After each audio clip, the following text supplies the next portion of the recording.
Yani watu wanafanya kambe wao ndio wenye industry, wale wengine sio industry. I don't think it's right. Sababu katika hao watu umewataja wote hao unaona wanapiga kelele. Hakuna msanii hapo anapiga show kama Mr. Bado. Sawa? Tuko na Manubaz kama judge. Hakuna msanii anapiga show kama Manubaz. Katika hao watu wanaongea ama wao unawataja. Hakuna mtu anapiga show kama mimi katika hao watu umewataja. So katika hao na sisi ama hao na mimi, wacha hata kuweka watu wengine, nani anaweza simama na mimi jukwaa lolote hii Kenya? Tutoke tu hapa tuende Nairobi hata wacha hivyo, hata hapo mtaani kwa tutembee mimi na yeye, nani ataitwa? So vitu vingine watu wakiwa wanaongea kwa sababu ya viburi vyao na wivu na nini, lakini ukiangalia kiukweli hata leo iwe una event yako, mwite Fidel niite na mimi, utamuita nani? Wewe upewe tu hiyo option. Kuna event. Wajua vitu vingine lazima tuongee kiukweli. So watu waache kujipiga vifua.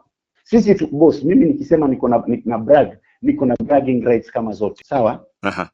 Naweza brag kuanzia leo mpaka mwaka ujao. Nimekuwa na show 3 last week, niko na show 3. Yeye amekuwa na show gani? So what makes him think that yeye yuko na right ya kucha watu ama kuongoza watu? So tuheshimiane. Kila mtu ana deserve nafasi, kila mtu ni msanii, kila mtu ni mshikadau. So whoever atakuwa involved kwa event ama kwa shughuli yoyote ana deserve, mwacheni afanye. Wewe kesho na wewe utapata, fanya, kwa sababu hata huko nyuma pia yeye amekuwa na nafasi ya kupanga vitu, hakuna mtu ameingilia.